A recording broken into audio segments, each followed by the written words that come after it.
me, then it don't make sense. You don't make money, then keep it 2 cents. Hating on me, cause the bitch gotta get it, they mad, cause the bank account got 7 digits. I'm a boss, you a secretary. Money coming first, never secondary. Like Montana, ain't never worried. My diamonds cold like February. Everyday basic, can't understand it. That's why they talk shit, cause they can't stand it. Pussy on a pedestal, you can never buy it. Get a little ratchet, but don't even try it. Got my own money, but I love to get it on me. So I put it in the savings and I get the interest on it. If I want it, I can get it. You don't need a co-signer. I got 700 credit, independent, don't forget it. All I do is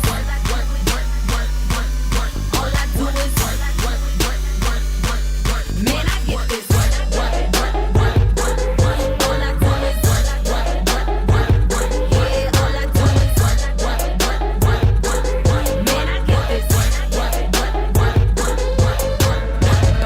No toaster. My girls bankroll like Oprah. Paparazzi wanna get a close up, so they always there when I show up.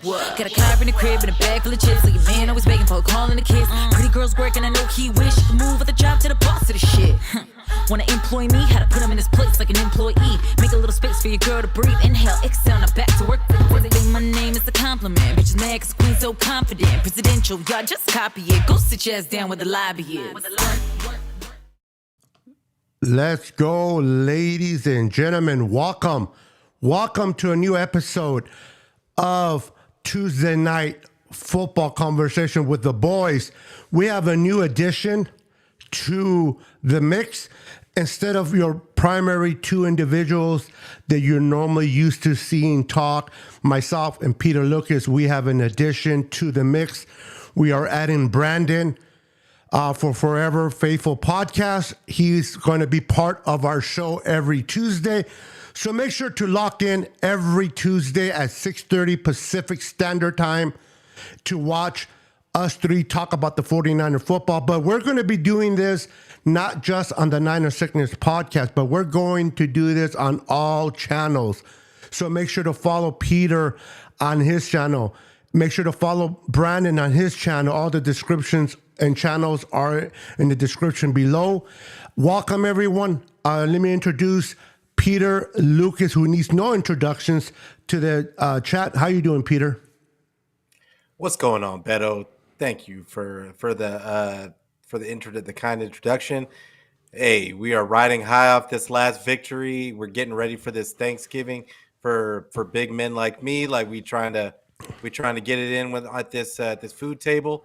And then, after get comatose after another 49er victory against the Seahawks. That's what I'm talking about, baby. Let's go. And then we got the new addition. Right now, he's on his way home, so we might get a little bit of breakup in his internet. But once he gets home, he'll be okay. We got Brandon in the house. Brandon, you there? Brandon, can you hear us? Brandon's going to get fired before he even gets hired. Brandon. All right. So we'll get back to him. He's walking. We'll get back to him in a minute. He's trying to get home. He went to McDonald's and bought like 50 kids meals. Happy Meals. So he can get happy for the show. Welcome, everyone. We're going to get started. We're going to do our thing right after this.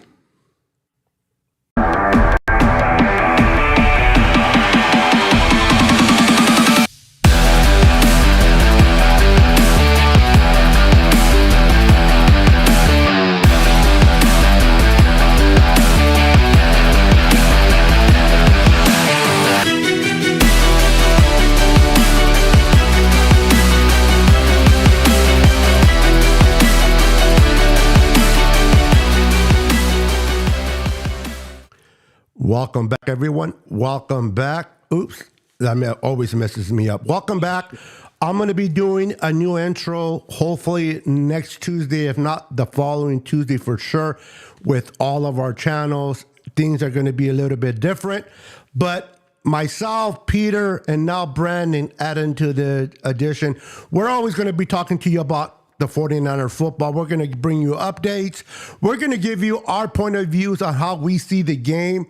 It's always nice to see it from different perspective.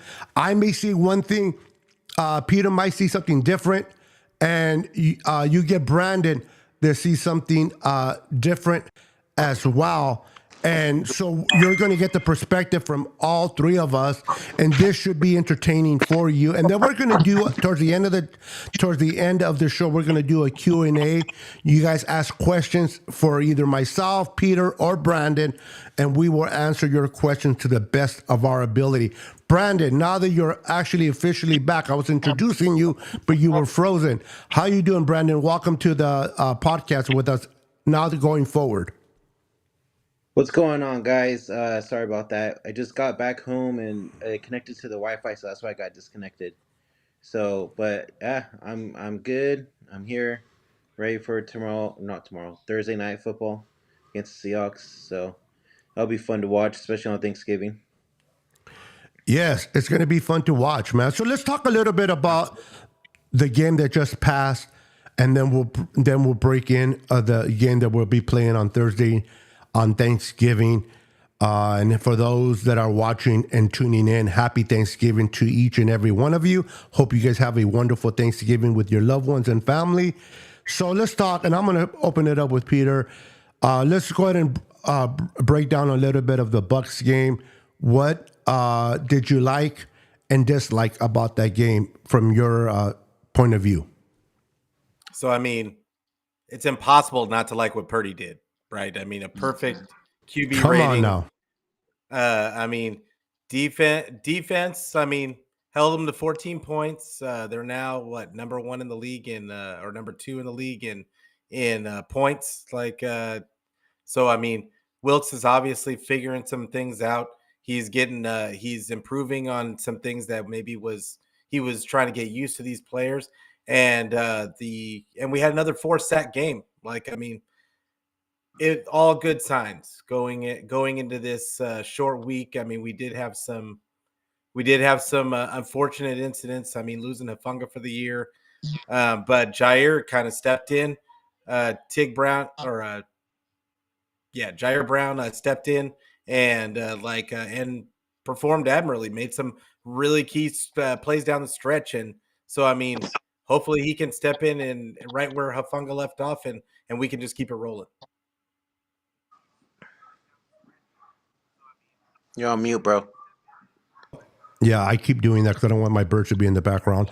Thank you for bringing that up. So, guys, Brandon, tell me your. I know we talked a little bit right after the game, but for the sake of this show, what did you see? What did you like and what did you dislike about the game against the Bucs? And I'm going to get your thoughts on Brock Purdy too, for all the haters that are still out there hating. Because if I'm not mistaken, you were a big Trey Lance supporter. But now Brock Purdy has won you over, correct? Yeah, well, like I told you on Sunday after the game when we went live, never disliked Purdy at all.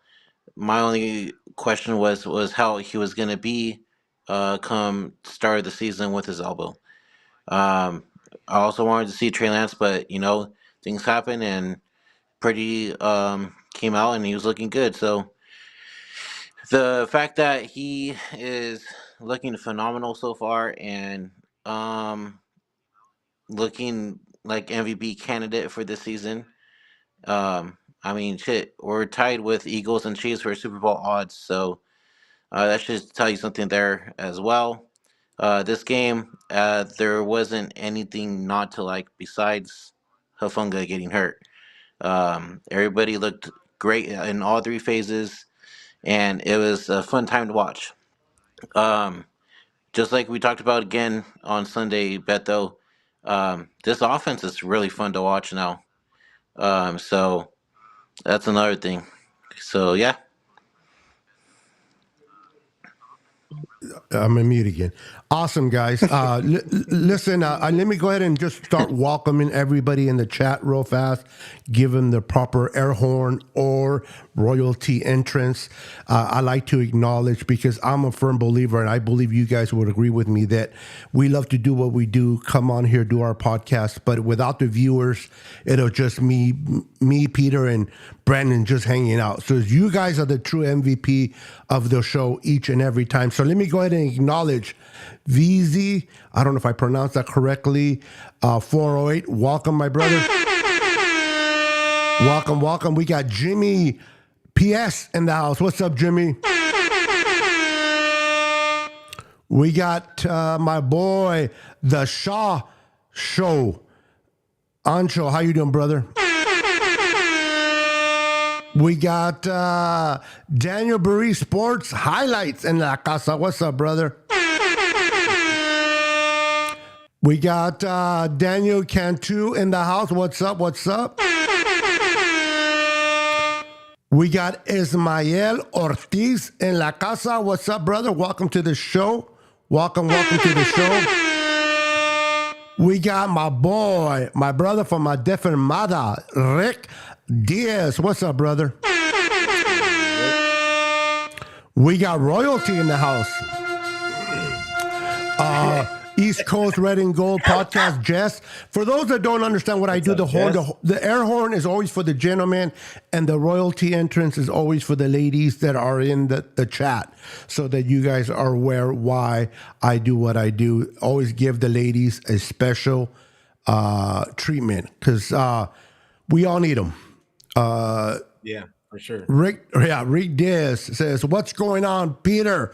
Let's go Niners. Are you guys ready for Thursday night game?" I'm ready to run. I'm ready to run towards the turkey. Yeah, exactly. Ismail, I got Ismail. Let me go ahead. Dina Harvey in the house. Royalty. My girl Dina.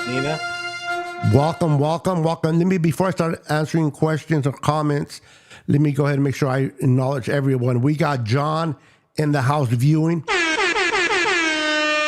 How you doing, John? We got, let's see here, Eddie Woods in the house. What's up, Eddie Woods? Good to see you.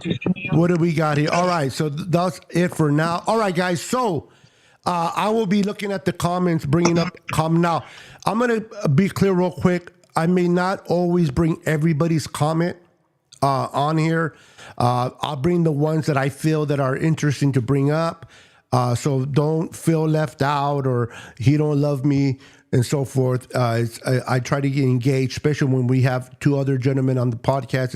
It's harder to look at the comments as I would normally do when I'm doing solo show. This show Tuesday nights, every Tuesday at 6:30. It was always me and Peter. We're not bringing Brandon into the mix. It'll be always. As long as we are available. Things happen, people get sick, people are busy.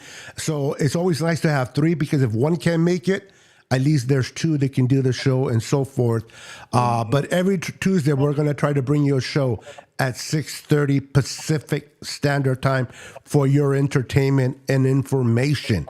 So we beat the Bucs 27-14. It should have been 27-7, but unfortunately, for those that are already heard, and if you haven't heard, Tana Hufanga suffered an ACL injury, non-contact, and now is ruled out for the rest of the season. So prayers and healing send his way to his family. Let's show our love for our safety back there. And as Peter mentioned earlier, Jair Brown from Penn State was brought in. He was drafted. He was the first draft pick of the 49ers last year in the third round. We didn't have a first or a second, so we took Jair with our first pick. He was been developing under Gibson and Hufanga. And for what I've been hearing and reading, he's been looking good in practices and so forth. But because you had Talanoa and you had Gibson, there was really no need to kind of bring in Jair Brown. Now, sometimes because of injuries, and it's unfortunate for Hufanga, but this is a door that is now open for Jair Brown. And this is a league that when the door opens, you got to take advantage of those opportunities. And when he first came in and relief of Hufanga, they went at him.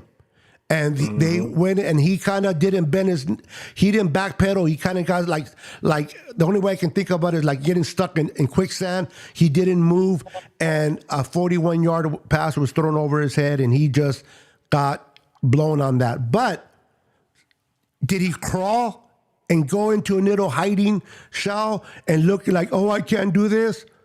Or did he step up? In my opinion, the kid stepped up. He had some great blocks. And then to end the game, he had an interception. He showed a little bit of life. Peter, and then I'll ask Brandon, what did you like about Jair Brown? And do you think this kid, because he looks like he got better the more he was playing in that game, do you think this kid, with now the opportunity to play for the rest of the year, will benefit him and get him and help us this year, but get him really good for next year when it will probably be him and Hufanga as the starters? What are your thoughts on Jair Brown, Peter? And then Brandon, you'll be next. I mean, initially I was kind of scared because he got burnt, and honestly, the pass breakup, he got burnt on that one too. If Baker Mayfield hadn't gotten hit when he was thrown, it might have been a different result. But but still, the fact that he was even in the play to make that pass breakup and then to get a pick, even though it wasn't at him, it was off a deflection. It's it looked good. And then I'm hearing from other people that the tape guys of the 49ers, they're all saying that he was in pretty good position throughout the his snaps after he came in. So I'm pleasantly not surprised, but I like the fact that he's coming in ready, and it's only the time the extra snaps are only he's going to get better as he gets more snaps. Most players do, and yeah, I think that I would love to have our all-pro guy in Hufanga out there, but it's nice to know that Jair Brown is willing to step up if needed. What about you, Brandon? I agree with everything what Pete said. He first got in there, and he got beat. I think he had that penalty as well. Come back out that last series, and Jair Brown seals the deal and wins us the game with the interception in the end zone. So like me and Beto were saying on Sunday after the game, the more the guy was playing, he looked better and he looked more comfortable.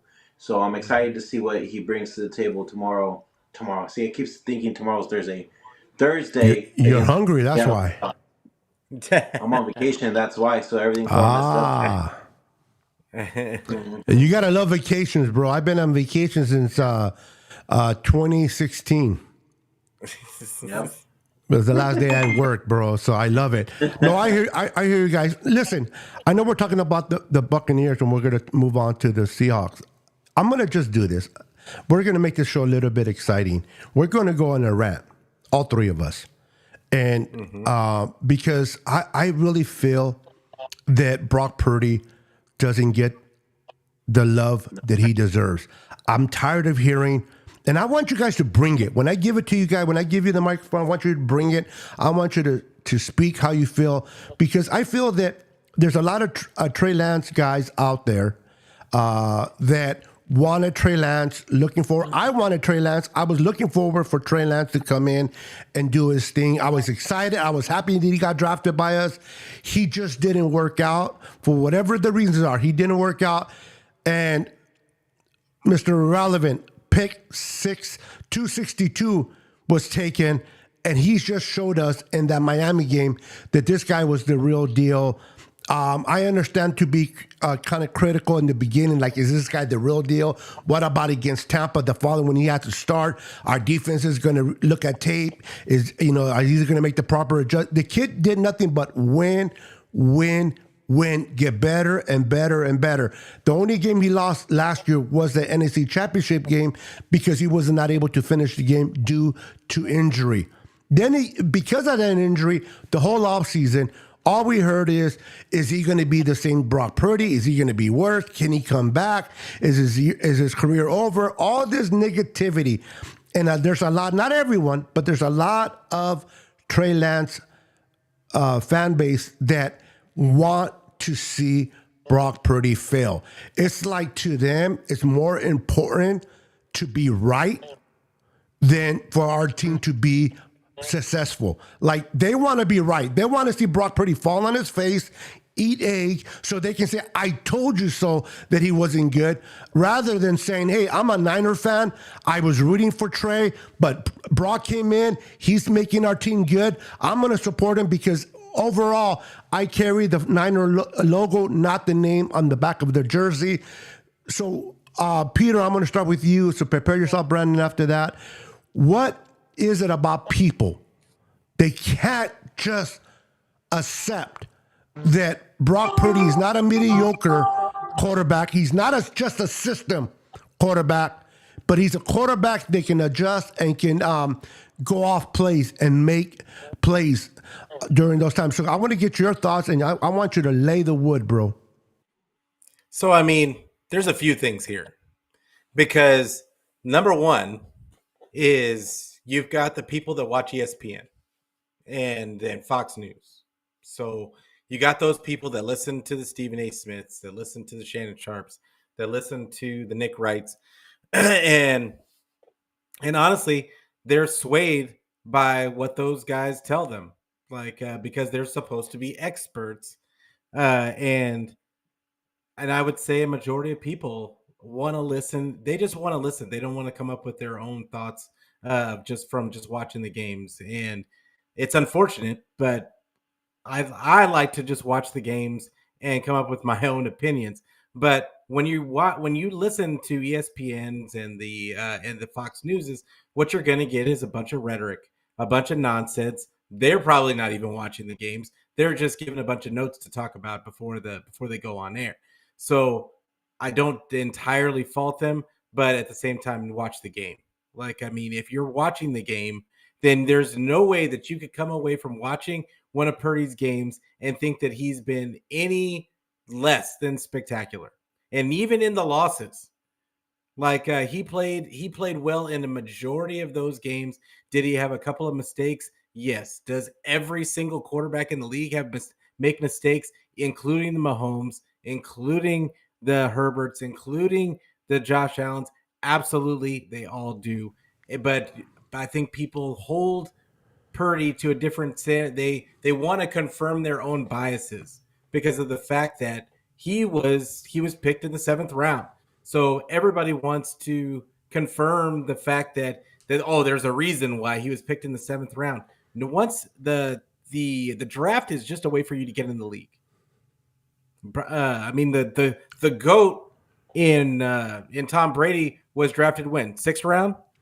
Yep. Like it's a lot of great quarterbacks were drafted in later rounds. Was Montana a first rounder? No, he wasn't. Nope. Like, I mean, the list goes on and on. Like, there's a lot of great quarterbacks that were not drafted in the first round, and I think that is just a common misconception about the position is that you have to have all of the physical attributes to be a great quarterback. When the reality is it's really about what's up here, making the reads, and inside your offense and executing. And that's what Purdy does, is he executes. Now, yeah, another thing is a lot of people like to give him stuff about having Debo, about having Kittle, about having CMC and all the weapons that the 49ers have. And they take away his credit because he has weapons. Okay, well, did Montana have weapons? Absolutely. Yes. Did Steve Young have weapons? Absolutely. Yes. Did Jeff Garcia have weapons? Absolutely. Yep. I mean, people were talking about Cap today. Did Cap have weapons? Absolutely. Like, so there is no quarterback that does historic things without having historic weapons. It's not, and you want to go back and look it up. Look it up. Like, but that's kind of where I'm at with the whole Purdy hate. Is it's just that, a bunch of hate, and like people just want to confirm their own biases, and they didn't think that he could be anything. They want to blame it on he'd be nothing if he went to Jacksonville. Well, he wouldn't be nothing if he went to Jacksonville because their coaching sucks. Yep. Like, it just depends on where you're at. Like, do you have a good coach? Do you have a good system? It doesn't matter. It doesn't matter where you're at if you don't have things to make you succeed. So It really doesn't, and I think that's really what it comes down to. But yeah, that's kind of where I'm at with it. I agree. And before I pass it to Brandon, I just want to just make a point that Brandon's a little younger than myself and Pete. I'm the oldest of the group. I've been watching 49er football since 78. I watched 49er football before Joe Montana, before Bill Walsh. I saw when Joe Montana was drafted in the third round from Notre Dame when he sat behind Steve DeBerg, who was the quarterback of the years. Niners.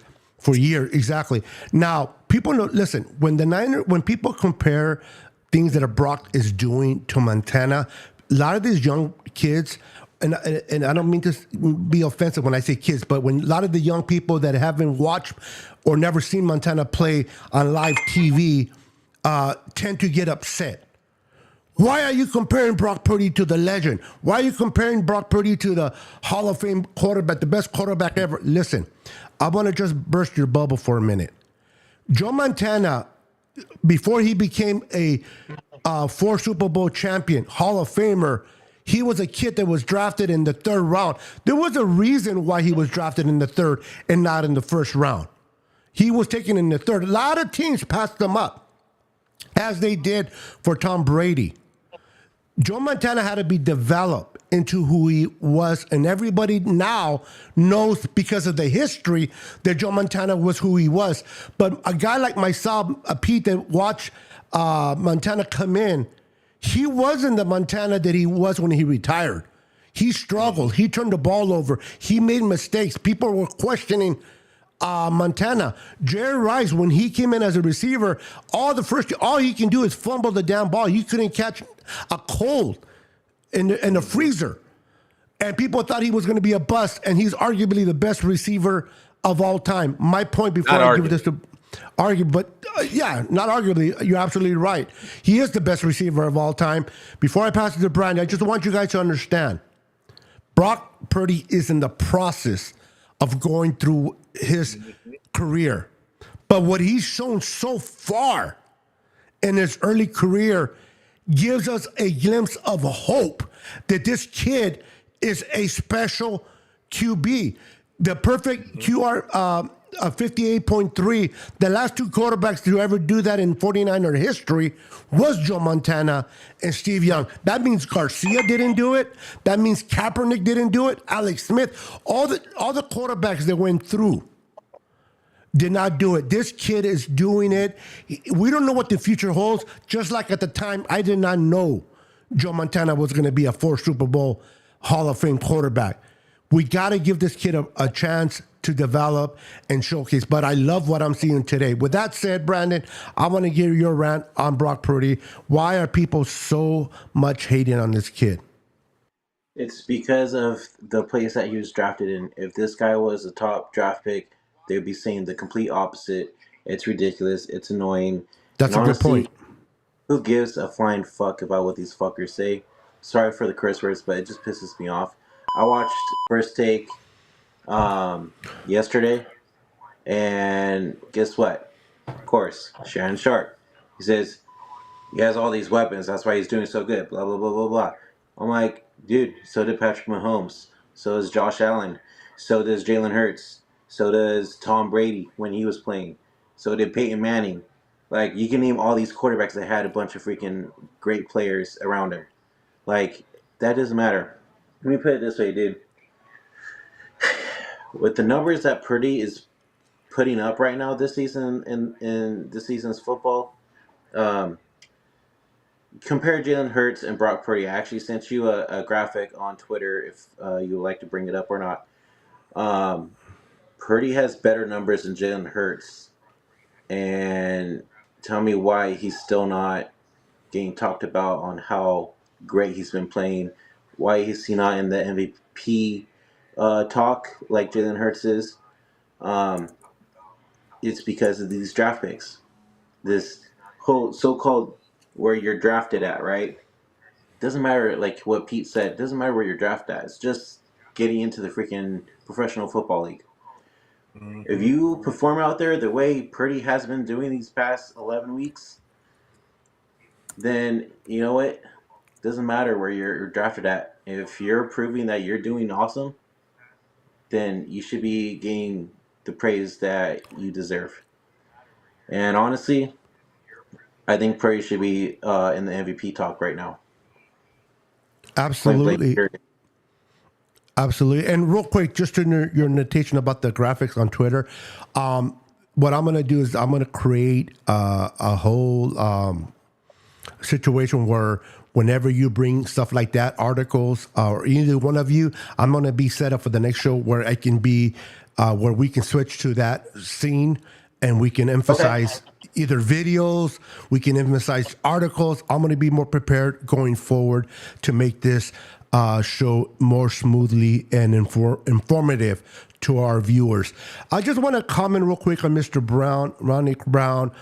He says, I've watched football for over 40 years. As I've seen without the superstars on the field, Purdy is mediocre. Let's be honest. And I'm a Niner fan. You guys must look at the first fact. Now, I'll let you guys respond. And here we welcome everybody's opinion. We do. We may not agree with everybody's opinion. We can strongly disagree, but we do welcome everybody's opinion and comments. So thank you, Mr. Brown, for putting your comment up there. I'm just going to say this. The worst game in those three losses without Trent Williams and Deebo Samuel was the Browns game. That was Brock Purdy's worst game of those three losses. And yet this kid was still yes, he was able to bring back the Niners to a field goal for a chance to win. It wasn't Brock Purdy's fault that Jake Moody missed the 41. And a 41 should be automatic for these kickers. All right? It's not like it was a 65 kick. And he brought him close He missed enough. one earlier in the game, too. Yeah, he missed one earlier. So Brock Purdy did his job. The Vikings, the defense had a part in it, missed tackles. That's not Brock Purdy. The Cincinnati game, missed tackles. Now, the turnovers, yes, he made some mistakes. But the kid is a gunslinger. He's not afraid to put the ball in harm's way. Like that first touchdown against the was it the Bucks, where he threw it to, no, it wasn't the Bucks. I think it was the Jags. Where the first touchdown to Ayuk, where we're like, whoa, he threw across his body. That's definitely a no-no. And I understand that. Even Kyle Shanahan said, never do that again. But I'd rather have a quarterback that does that, improvises, takes a risk, and makes a touchdown than someone that plays too safe like Jimmy and shuts it down or throws the ball away. He gave us, this guy gives us chances to win. Now, every quarterback is going to have his slumps without their key players. Steve Young had Jerry Rice and Terrell Owens. Joe Montana had Steve Young, Brett Jones, John Taylor. He had great play. A lot of quarterbacks have great players. Okay, the one thing that people cannot say is that Brock Purdy. One thing you can't teach, I should say, is the ability to stay calm in the pocket, the ability to process what's going on in the field. I seen quarterbacks with great arm, guys. I seen quarterbacks 6'4", 6'5", look like you. Look at Russell, Russell, the one that went to the Raiders, first pick overall, had all the, but he didn't have it up here. He didn't have the ability to process. That ability to process is where Purdy thrives in. If Purdy was a foot taller or two, he would have went in the first round. This kid is special. Niners. He beat a couple of first rounders, didn't he? Wasn't the guy from the Jags, Lawrence, a first rounder? Wasn't Baker Mayfield a first rounder? First overall? Both of the who won those games? I think they both were first overall. Exactly. One to the Browns and one to the Jags. And then and I believe the only one he lost that was the first pick was Joe Burrow. That's the only one. He beat some other ones. So I'm going to give it to Brandon, and I'll give it to Peter. I want your thoughts. I know you were fired up right now when I was talking. To reply to Brown that you need key players. Do you think he's mediocre when Trent Williams and Debo's not there. No, he played phenomenal in those games that they were missing.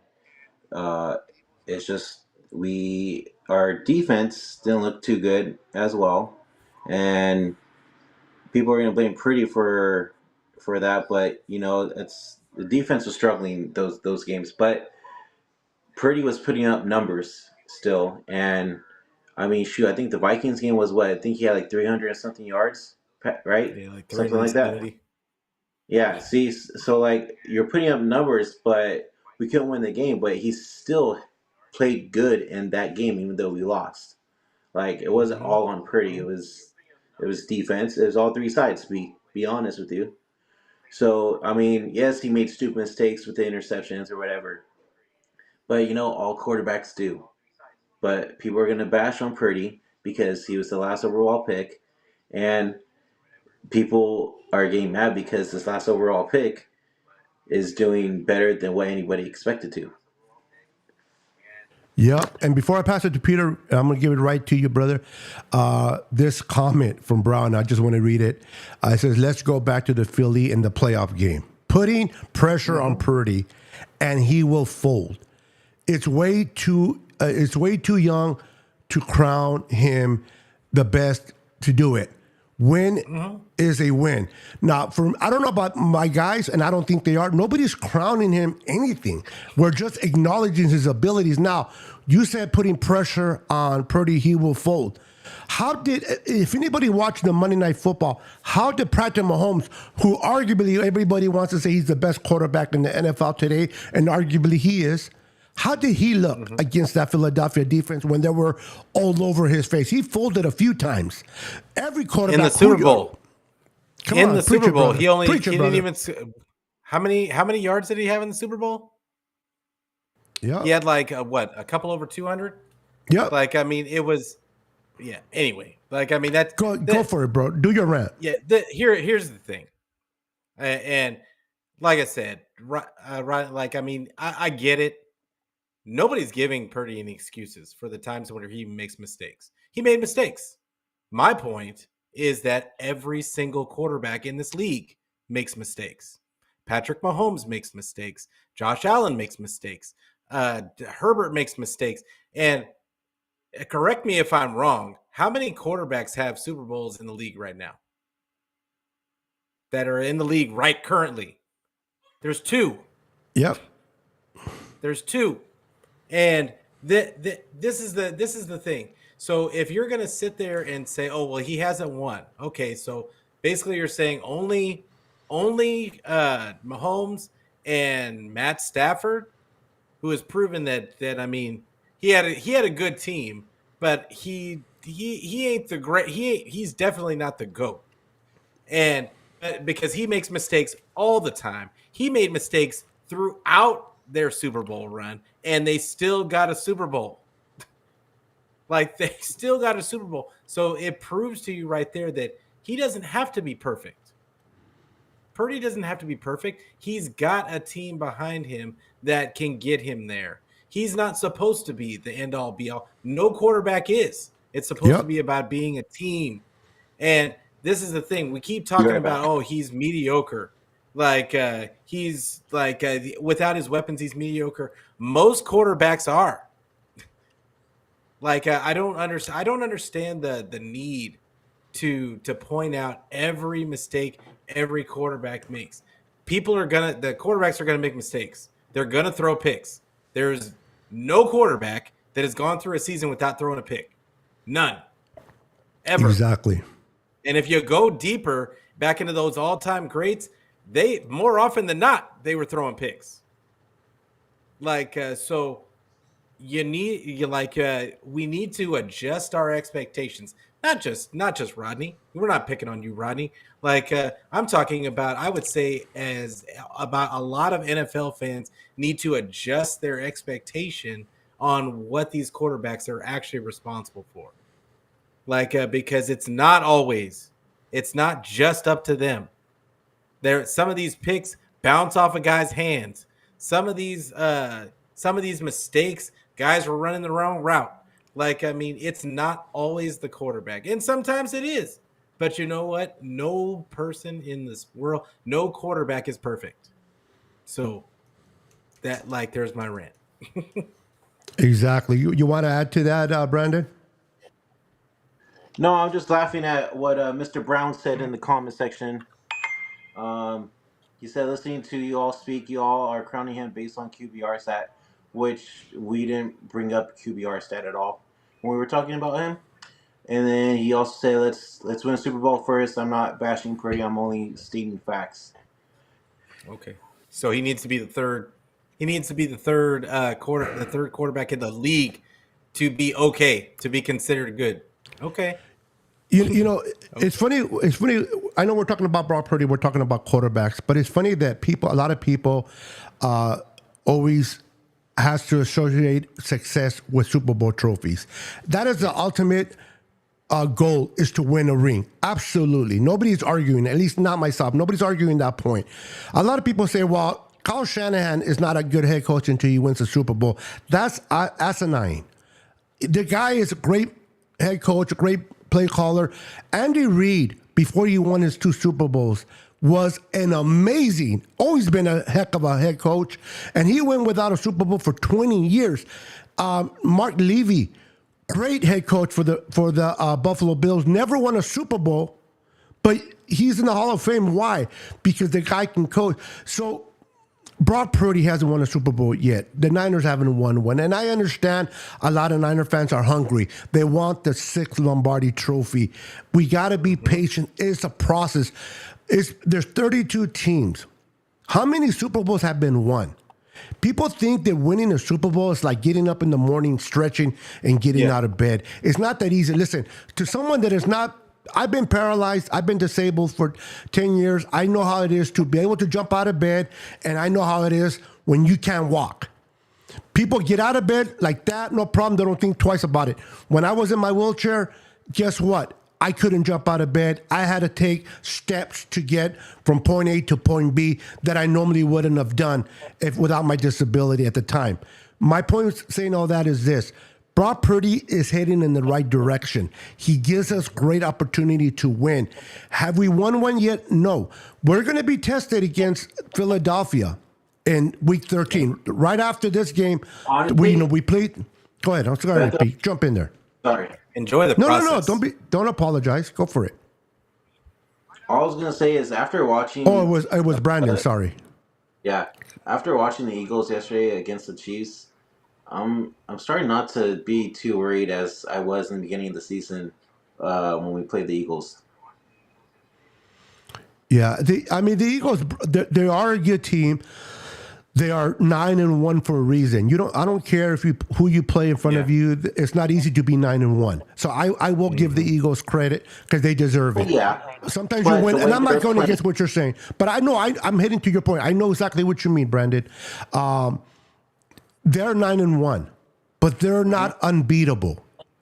They're not this super Avengers Philadelphia team that nobody can touch them. They have one loss. Okay, my point being is if anybody can beat the Eagles in Philadelphia are the 49ers with the roster that we have, as long as we're healthy and we execute the way we need to execute on all sides of the ball, special teams, offense, and defense. We got to put pressure, we got to stop the run, and we got to run the ball. But if there's a team, listen, John Lynch and Kyle Shanahan took over the team in 2016. We all know how this team was prior to them. It was garbage. It was hard to watch. The Chip Kellys, the Jim Tomsulas, the Mike Nolans, the Mike Singletaries. It was hard to watch football. Awful. Until Harbaugh came in, and we got a little taste. And then when we lost Harbaugh, we're like, oh shit, here we go again. And I mean, it almost got pretty much worse. It always became worse after Harbaugh. So exactly. Just enjoy it. Enjoy. What's wrong with enjoying? What is wrong with just enjoying success? Like, I mean, if a guy is putting up number one quarterback in the league numbers, it doesn't matter what the weapons that are around him. Like, you're supposed to celebrate it. I mean, now granted, you can say, well, let's wait and see what we see in the playoffs. But at the same time, I mean, what are we going to say? We're just not going to enjoy the wins? Come Like, on. enjoy the wins. Come on, Pete. Enjoy. Why are we looking a gift horse in the mouth? Like like we're talking about what Philly did to Brock. It was an unfortunate incident. Who cares? It's a new season. It's a new season. We have another chance to do better this time. And now, I mean, Brock is looking really good. And I, for one, am going to enjoy it. I don't care what the reason is that he's playing so well. I don't care if it's because of the weapons. I don't care if it's because Shanny. I don't care if it's because of all three. Like, it's the fact of the matter is the stats are there. They're getting victories. Just enjoy it. And it's fun to watch them too. Yeah.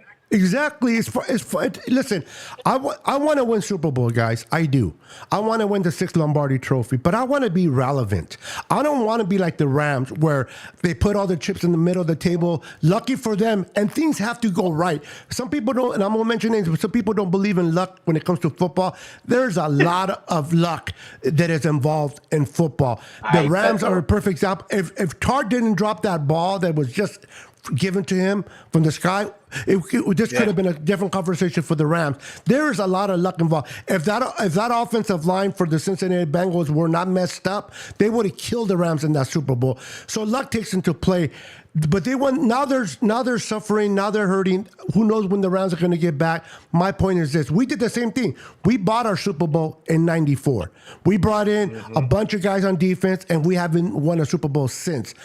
These guys, Kyle Shanahan and John Lynch, they know how to develop. They know how to draft. Maybe we don't draft very good in the first round. And they brought in a bunch of guys this year. And they brought up. But this is the point that I want to make, guys. Listen.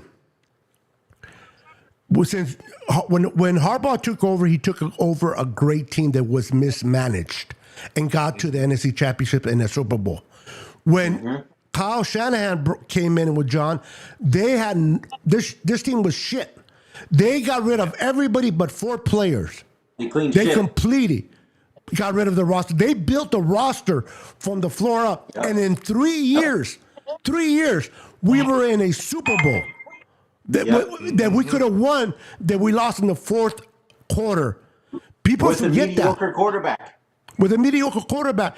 People forget about that. And 3 years of Kyle and John, which is Kyle's the first-time head coach, John's the first-time general manager, came in, and 3 years we were in the Super Bowl salary. Cowboys have not even made it to the freaking championship game. Forget the Super Bowl. Teams have not. Detroit is trying to get there. We are so spoiled because everybody's of the 5 trying Super to Bowls. get there. Yeah, but I think the Niner fans are so spoiled with the 5 Super Bowls. Like we're this, right? And it is hard to get to a Super Bowl. It's not all Niner fans. It's just a select few that. True. Okay, I think I stand corrected. Yeah, you know, it's just a few people that they go overboard, and it's quite frequently the people that have been around for all of the Super Bowl wins and see that they have this sense of expectation that, you know, this expectation of excellence because we're the 49ers. It's not that simple. It's not that simple. There's 32 teams in this league, and all of them won a Super Bowl. They're all trying to build their teams to win one. Exactly. It's like those same fans that said Jimmy Garoppolo wins us games, right? You know what I'm saying? There's the same ones that are bashing Purdy right now. Yeah. Listen, football's hard to win. It's hard to win games in the NFL. Okay, it's hard. You know, when we went on a 3-game losing streak, people are ready to give up. Niners, oh my God, Brock Purdy this. The Niners defense this. Fire Steve Wilkes. Steve Wilkes. This has been running this defense very well. Okay, the whole fact about moving from the booth to the field. See, to me, that was not the adjustment that got us back winning. Okay, anybody that wants to argue with me, let me know, and we'll get into it. Okay. Moving Steve Wilkes from the booth to the field was not the adjustment that made us win 2 games. Moving Isaiah Oliver from the corner spot and moving Lenore in there with a faster ability to cover was the difference of us able to cover more on the backfield. Now, did it hurt having Steve Wilkes in the field? Probably not. He's able to communicate with his guys right in real time, right there They're and then. loving it. Yeah, so that's not nothing negative, but that's not the reason why we started to play better on defense, because it had nothing to do with Wilkes moving to the field, and now they're tackling better. What does missed tackles have to do with being them in the booth? Yeah, I think, and also I think having Chase Young on the team helps out a lot too. I think that gave him a boost of confidence as well. Just like how adding McCaffrey last year on the offense gave them that boost as well once McCaffrey was in, right? Yep. Yeah, and then there's the aspect of that there was a lot of gang tackling. The minute they got back off of the bye, you saw a lot of gang tackling. Before that, guys were getting left on islands, and if they missed the tackle, there was nobody around to make to clean it up. And in that game specifically, this last game we kind of slipped back into the leaving guys on islands a little bit, but it wasn't to the point to where it had been in previous games. But yeah, I think that he made there was more of a schematic difference as far as having guys gang tackle and just kind of everybody flowing to the ball. So I mean, I think that was a huge difference in the game plan as well. Exactly. I just want to real quick welcome Joe Stevens. He is a good friend of mine. He's a Seattle Seahawks fan. Good luck on Thursday on Thanksgiving, my friend. Let's welcome David Henry. Emerson, how you doing? David, good to see you. Dave. That's Mr. Super Dave, the OG from Real Talk Niner Talk. So shout out to him. Thanks for Great tuning in, guy. man. Shout out to him. Oh, Great. okay. We got the lovely royalty.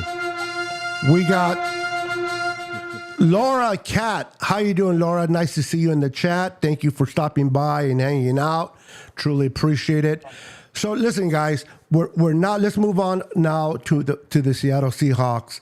What are 3 keys, Pete, that the Niners have to do, in your opinion, to get a victory on Thanksgiving and sit there and take a bite of turkey at their 50-yard line? What is your thoughts on that? And then I'll ask Brandon the same question. So 3 things. I would say the first thing is to stop the run. Okay. I think that Kenneth Walker got knocked out of last game, so I don't know if he's playing in this game. And Thank you. So that's going to be a key aspect of this game, because Geno, their whole offense is predicated around the run and building play action off of that.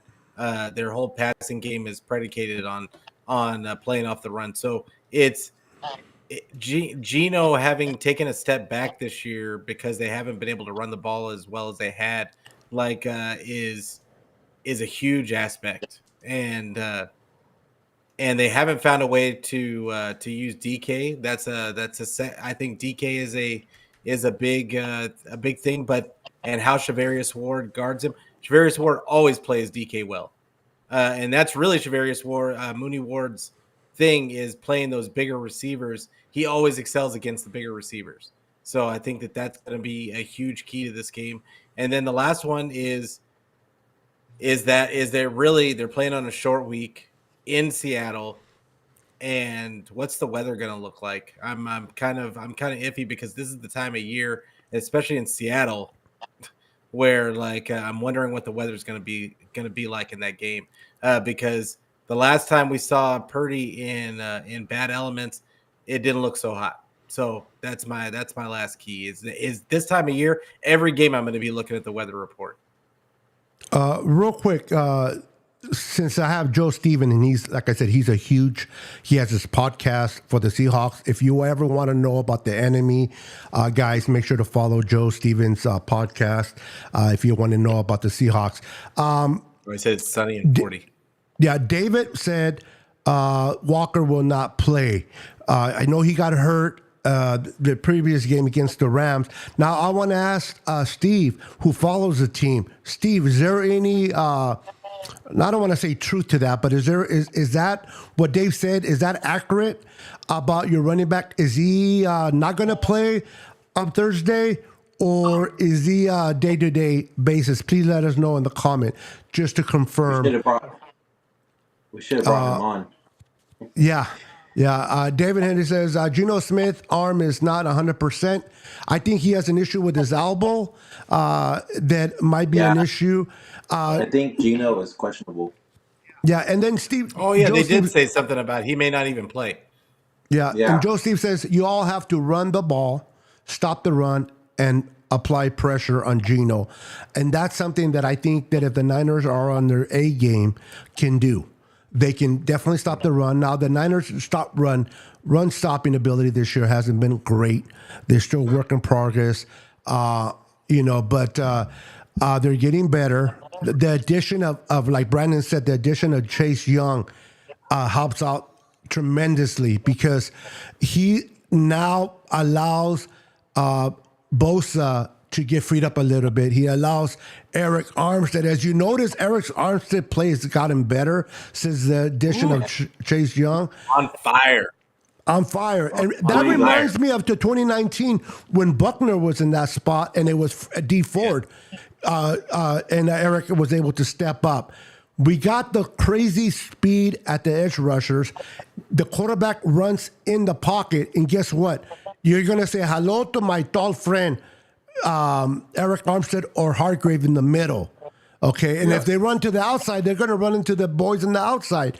So this defense, if they continue to collectively play better and put that pressure with the front four, we should be able to take control of this team. We just got to be careful of those big. The big question mark for Thursday is going to be two things for me.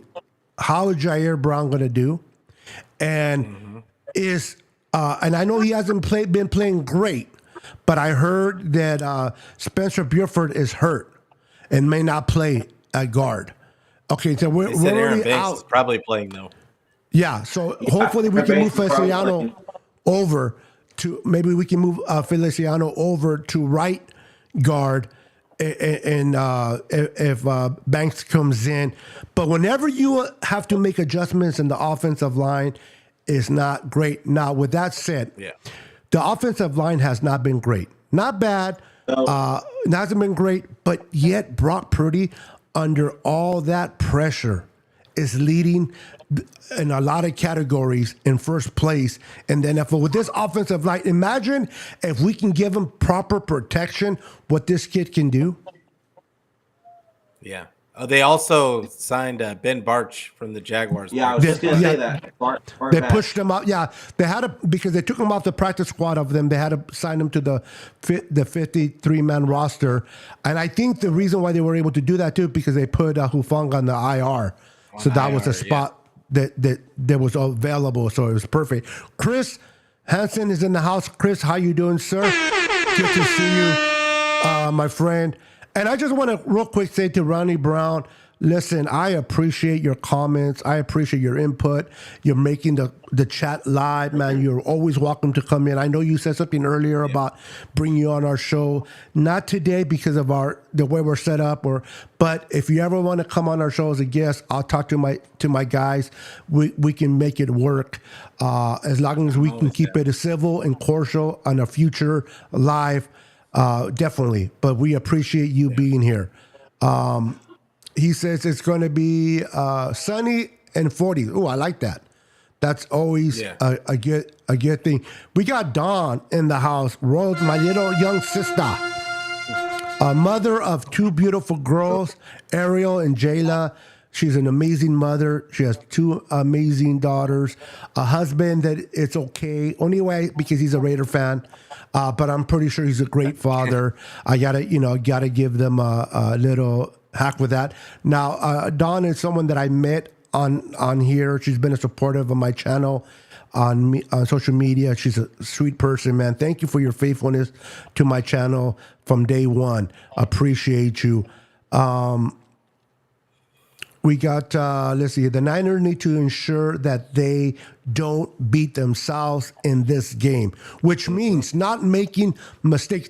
Good point to bring up. Execution. This is where I want to. Execution, no penalties. This is where I want to bring up next. The penalties has been kicking our ass. Too many penalties. Every game that we play, we out-penalize the other team, whether we're home or away. Brandon, and then Pete. what can the Niners do? And try to break it down other than just stop, don't penalize. But what can they do to try to fix this issue? Honestly, number one, don't get ahead of themselves, and two, Okay. play clean football. That's my main two things right there. Play clean football without getting any penalties. Right? No, like Travarius Ward, for example. None of that holding or PI stuff. Like, because Mooney Ward's been struggling, man. He's getting a lot of penalties called on him, so that needs to change for sure. Clean up that act. Um, what else? I mean, it's just the little things that they need to clean up, and they'll be all right.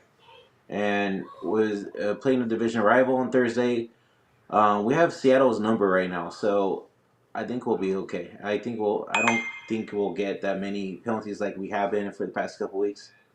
As long as they play clean football, man, we could just get a nice dub, enjoy some turkey breasts on the Seattle logo, and call it a great Thanksgiving.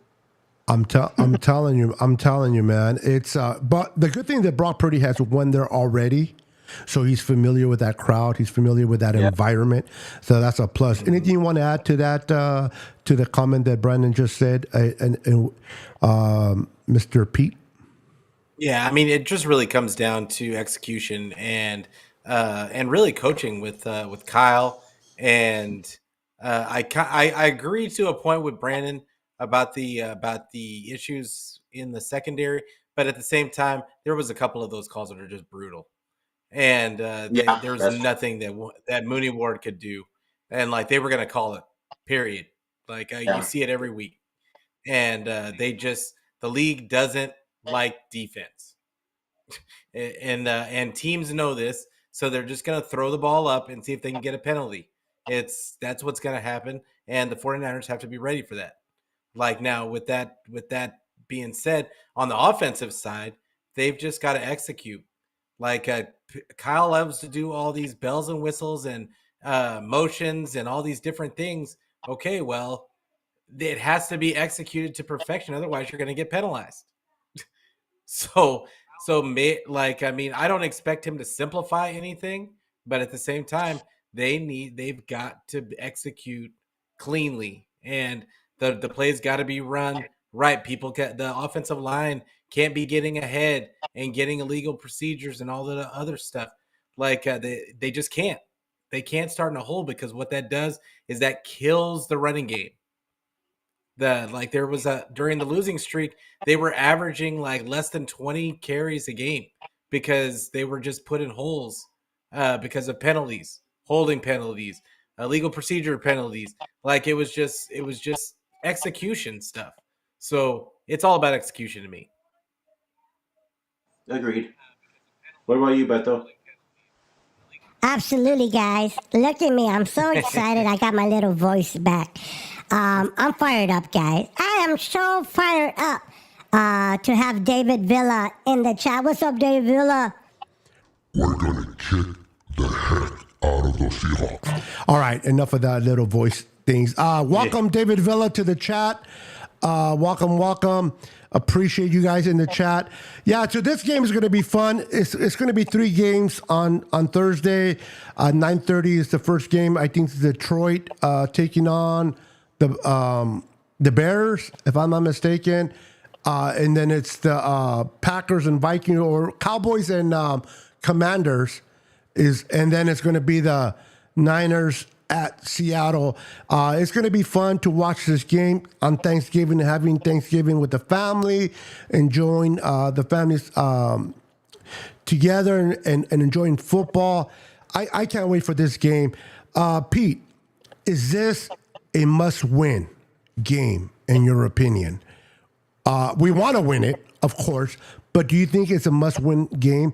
Because they are one game behind us, and they're no longer tied because of the loss to the Rams. Mm-hmm. Do the Niners need to take advantage of this and keep one step above the Seahawks? I think it's absolutely a must-win, just because they have to keep pace, not just with the Seahawks, but they have to keep pace with the Eagles. They can't they can't get any more behind.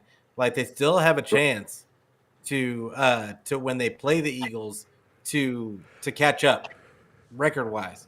So I mean, the Eagles probably are going to lose at least one more game, and then the 49ers play them as well. They've got a couple of must wins in my opinion in order to set themselves up for the playoffs. And it's going to be, but this key specifically division wise is key. Like they cannot get one game ahead and then lose that advantage. Like so yeah, I definitely think that this is a must win. And I'm going to ask Brandon the same question. I also want to agree it is a must win, not only because, like you said, we want to keep up with the Eagles, but in my opinion, I'm definitely keeping an eye out on the Lions. Everybody wants a bye.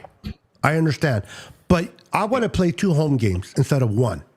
If we went up in the 3rd spot, we're going to have, as a division champion, we win our division, we'll get a home game. But if you're in spot number 2 at the worst case scenario, you're going to have 2 home games instead of 1 before you have to go over to Philly and play Philly. And if Philly loses by any means, it happens, then we can host the championship in Levi. So to me, it's catching up and taking advantage of the Lions more than the Eagles. And if the Eagles stumble more and we get that, great. But my eyes are more on the Lions than the Eagles right now. Brandon, what's your thoughts? Is this a must-win game for you? Yes, it is. For one, and why? It's because it's a divisional matchup. For one, okay. And 2, we gotta like you guys said, we gotta stay up with Philly and Detroit. If we can't get that 1 seed, we at least gotta get that 2 seed. So we continue to keep grinding and winning games. We'll be all right. We'll be all right for sure. Mind you, we play Seattle. We play Seattle Thursday, Philly, and then Seattle again. So it's a tough 3 games.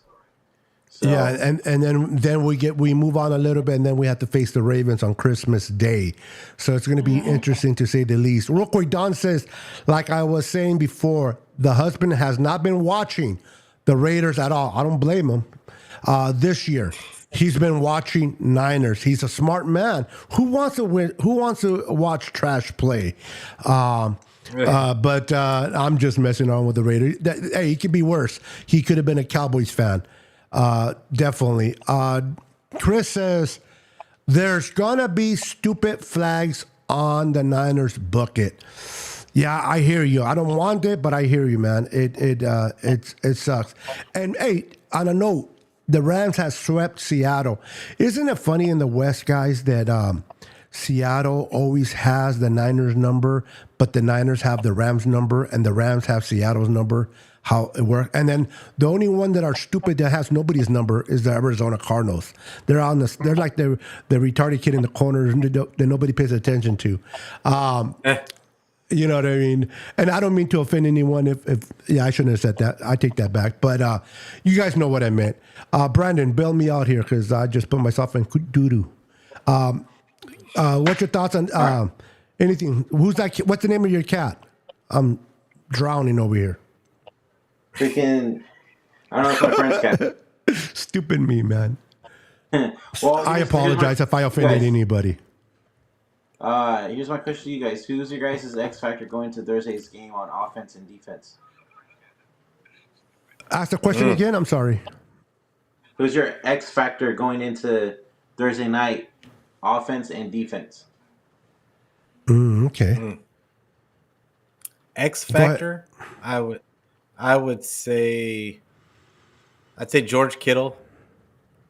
Kittle on offense, and then on defense, I'm gonna go.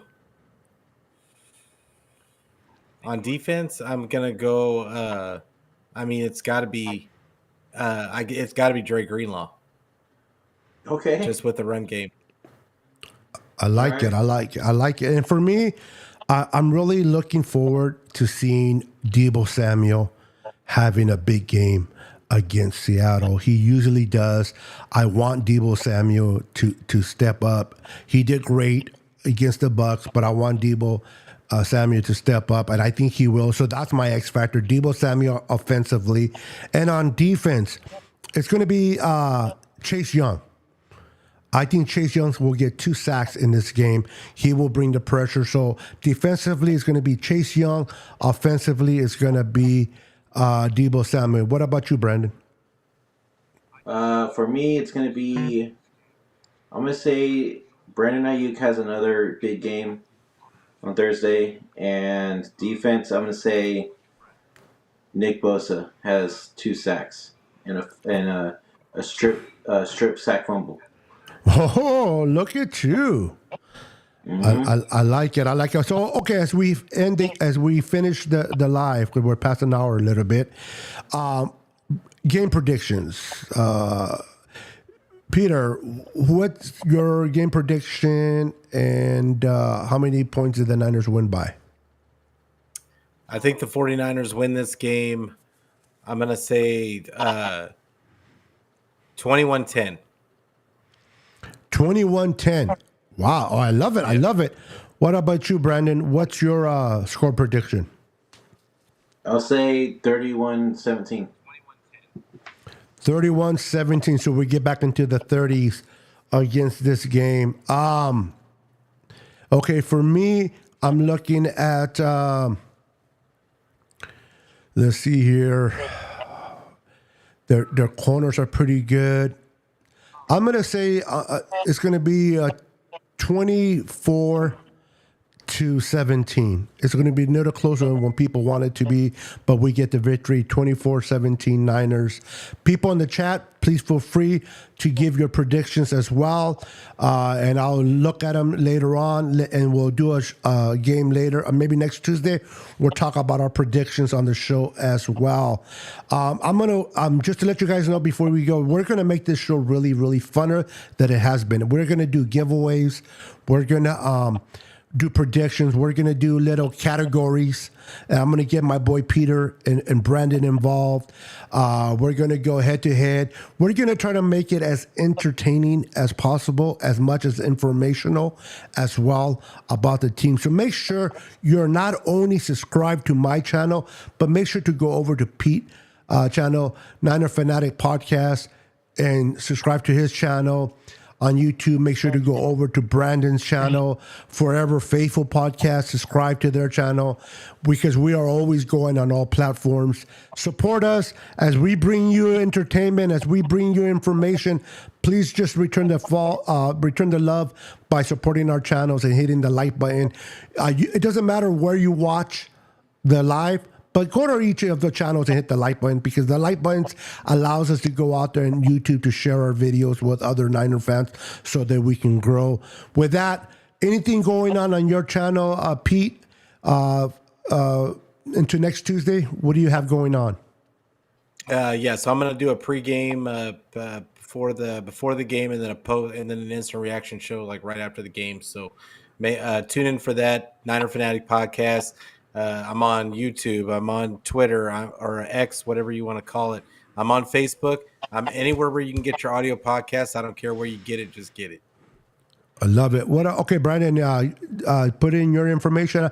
Next week, we're going to have everything in the description properly. But for today, Brandon, what do you have going on, and how can they get a hold of you? So I'm probably going to do a pregame show with the guys, Christian and Dion. Sometime this week. I'm not sure. Probably after Thanksgiving, or actually a post-game show, I should say, not pre-game, because we play Thursday. But we're also on YouTube. We're on X. We're on Facebook, TikTok, Instagram. It's all spelled out for Faithful Podcast. So make sure you hit that like, subscribe button, and follow us on all platforms. We're also on audio too. You can find us on SoundCloud, Spotify, Apple Podcasts, iHeartRadio, all the good stuff where you listen to your audio podcasts while you're in the car driving to work or going home, stuck in traffic, whatever. We're on there. So make sure you guys go follow that stuff. Awesome. Real quick, before we go, do you have about another 2 or 3 minutes, Peter? Oh, yeah. Okay. Brandon, you good? Yeah. Okay. Before we say goodnight, I'm going to be giving away another of all gas, no brakes patch to a lucky winner tonight as our way of saying thank you for being viewers on our podcast. Everyone, pick a number between 1 and 100. Everybody in the chat, pick a number between 1 and 100 for the opportunity to win an all gas, no brakes patch tonight. So in the comments, real quick, try to make this as quickly as we can. Pick a number. Do not duplicate. Brandon, if you see a duplicate number, please let us know so that they can pick up another number. But there's only like 13 right now, so it's going to be hard to duplicate. But pick a number between 1 and 100, and then we're going to pick the random number. If we pick your number or you're the closest to the number, you'll have an opportunity. Not an opportunity. You will win this patch tonight. That's our way of saying thank you for watching our channel. No numbers. Nobody. Should I change the patch? Okay, here we go. Here they go. Here we go. We got 77. Laura. Daniel Cantu has 39. We got Ronnie says 13 for Brock. We got David with 57. Dre Greenlaw. We got the old Ronnie Lott, 42 from Dina. We got the Warner, number 54 for Don. Anyone else? Anyone else for this beautiful patch? There's quite a few in here. And there's only a few numbers.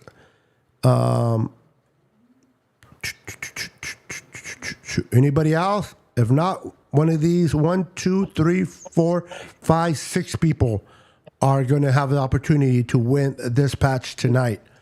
And I will send that out to first thing tomorrow. Once you provide me the information that I need to get it out to you. 1, 2. All right. So it seems like there's just 6 of you. Good luck to all 6 of you. Let me see if this works. Alexa. If not, I'll do it again. Hey, Alexa, pick a number. Hold on. Maybe I got to. If not, yeah. Let me try to see if it works. If not, we'll have you do it. Alexa, pick a number between 1 and 100. Good evening, NSP. Here's a number between 1 and 100. It's 25. 25. You guys hear that? 25 Yep. is the lucky winner. So who is closest to 25? It is Rodney Brown. With 13. And look it. He won with the Brock Purdy number. I gotta love it. I gotta love it. There you go, Ronnie. Hey, congratulations. Send me an email, Ronnie, to Niner Sickness Podcast. Oh no. Is it Niner Sickness Podcast? God, you know what? Give yours, bro. I have so many emails that some of them are not working. I gotta fix that together. Give yours, Brandon, and you can pass it to me. All right. Send it to foreverfaithful49@gmail.com. And it's Forever Faithful with 2 I's in faithful. All lowercase. So Forever Faithful podcast. What's the number? 49. Okay, so Forever The Faithful number 49 with 49. 2 I's Yep. at Gmail. Make sure to send it Here, I'll to put it Brandon. in the chat. Hold on. All right. This way you guys can do it, and we'll be more prepared next week. Real quick, as we're waiting for that, Pete, what are you doing for Thanksgiving, my friend? If you can share. I mean, we Okay, eating there we go. We got all it. day. All day. Plain and simple, And baby. then- I love that answer. Yeah, we eating all day, and then we eating sea chicken later on in the day. Like I mean, For I'll dessert, mix right? them up with my leftovers. Yeah, I'll Yeah, be we're having them having- with my leftovers. I And love then it. we're gonna do a show celebrating the victory after. There you go. I love You it. should I get love it. You sent it to me where? It's in the comment section. It hasn't popped up. But anyway, Brandon, what are you doing for Thanksgiving? Real quick. Spending it with family, going to my grandparents' on my dad's side in the afternoon, and then my aunts in the evening on my mom's side, and watching the Niners destroy the Seahawks. So yeah, 49 eating at awesome, awesome food. Gmail. 2 eyes for faithful? Yep, 2 eyes for faithful. You know, that's not how you spell it, right? I know, but it was already taken. Okay, just making sure. So I put it on there. Tell me if that's correct, Brandon. Yep. I spelled it Faiful. You forgot the TH, brother. TH. Forever faithful. Faith. You put faithful. Oh, well, that's the way you spell faithful. No. Yeah. I put 2 eyes and then And it's TH. So you spell it faithful. Okay, you spell it different. Got it. Let me fix it real quick, guys. We'll get it together. here, let me try to. Real quick, and we'll call it a night because this is getting late, especially where my boy Pete is from. He's 2 hours ahead of us, and he has to be at work tomorrow, so I want to take consideration of his time. Brian Young, welcome for coming in, brother. Welcome. Hit that like button. Make sure to hit that like button on everybody's channel. Let me fix it again real quick, and we'll get out of here with a smile. Forever faithful. There, try that. 49 There, at. I Is it have it. There it is. I don't know how you sent it the first time, but. I don't know either. I don't know what happened. Oh, wow. Okay. Got it. There it is, guys. There it is. All right, guys. Thank you for tuning in. We took a little bit longer than usual. We go for an hour, not an hour and 20 minutes. My apologies to Pete because I do try to consider him. He's 2 hours ahead of me. And I do appreciate Pete a lot. Now we have Brandon joining the gang here on our channel. Make sure to follow us every Tuesday as we go live at 6:30 p.m. Pacific Standard Time to bring you football information, to bring you entertainment. We're going to be doing a lot of great things amongst us three. We're going to do giveaways. Good night. God bless. Enjoy your family for Thanksgiving, and let's kick the out of the Seahawks come Thursday. Until then, we are out of here. Good night, guys. Late. 10, 9, 8, 7, 6, 5, 4, 3, 2,